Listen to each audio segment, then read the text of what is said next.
Hello there, reason people. Pooh Bear here and welcome to my channel.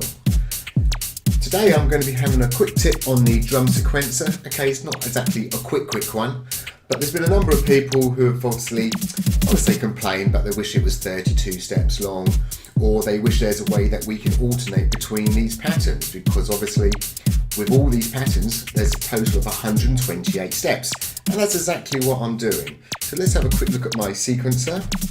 As you can see, there's absolutely nothing going on. So everything you see what's going on here with the switching between the patterns is all happening within this one combinator. And today I'm going to show you how it works. So I have a simple thord down at the bottom and I'm using a curve, and the curve itself is actually what's doing the switching between the different patterns. I do have a few little extra steps as well within inside the programmer, and I'll go through them, but these extra steps are really more to do with me being able to control this combinator from at the top, and I will release this combinator, so in the description you'll be able to download it as well. Some of the features this combinator actually has is the fact that I can actually turn off the auto. So now I'm just going to keep playing that same pattern, turn auto on, and we're going to start going through the patterns again.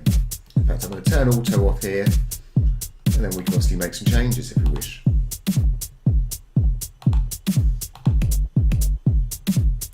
Terrible changes. Oh, also when it's off, I can click my next or run button, and I will go through to my next pattern. Yeah.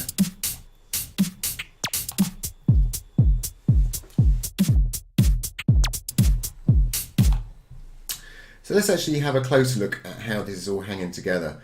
So I've got another combinator down here, nothing set up in it so far. I've just got a Kong and I've just got my sequencer. So what I'm going to do now is I'm actually going to create another Thor, and I'm going to hold the shift key down while I create it because I don't want any routing, and I'm just going to drag and drop that at the top here. It doesn't matter really if it's at the top or the bottom. I'm putting it at the top because then you'll be able to see how I wire it up and see how things work a little bit easier without me having to scroll the screen around. So the first thing I'm going to actually do, belt and braces, don't have to, but I'm just going to turn the MIDI off. Also under the Thor, I'm just going to say I don't want to receive any notes for it, but I say that's more belts and braces, you doesn't really have to worry about that. Important thing is I'm going to take this CV curve one out and I'm going to put it into CV1. The next thing I'm going to do is to make sure it's in unipolar, so we need to flip the switch, so it's now in unipolar. Flip it around.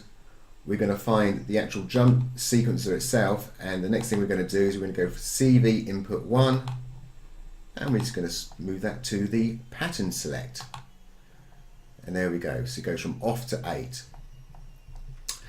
That is the basic setup. All you've got to do now is obviously switch this down to curve.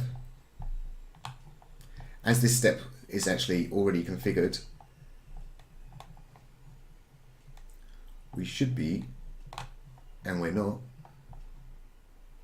I was going to say we should be seeing some changes, but we're not seeing the changes just yet. Let me see what's going on here. So, oh, here we go. Need to turn it on.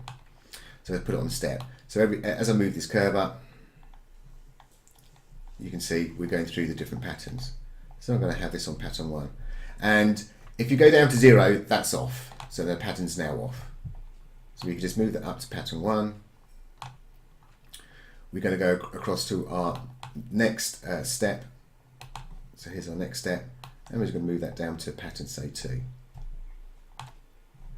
And then obviously if I just make sure there's only 2 patterns and I put that on repeat and run that, you can see it's switching between the 2, but of course it's going a bit out of control. So the next thing we've got to do is make sure it's in sync, and we want to go for 4 4s. There we go. Now if you really wanted to, you could do this like in say 8/4, and it's going to play the pattern number 1 twice, then pattern number 2 twice, and there's also 12 and 16 as well. So have a play around with that and you can get some interesting results from that, but this is just going to be your basic 1 in 1. So now we're switching between these 2 beats.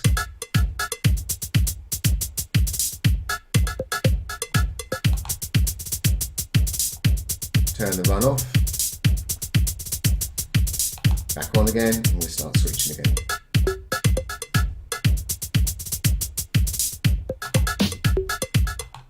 And that's basically it. So now you can obviously come and enjoy your drum patterns and have more than 16 steps. Thank you for watching. Bye for now.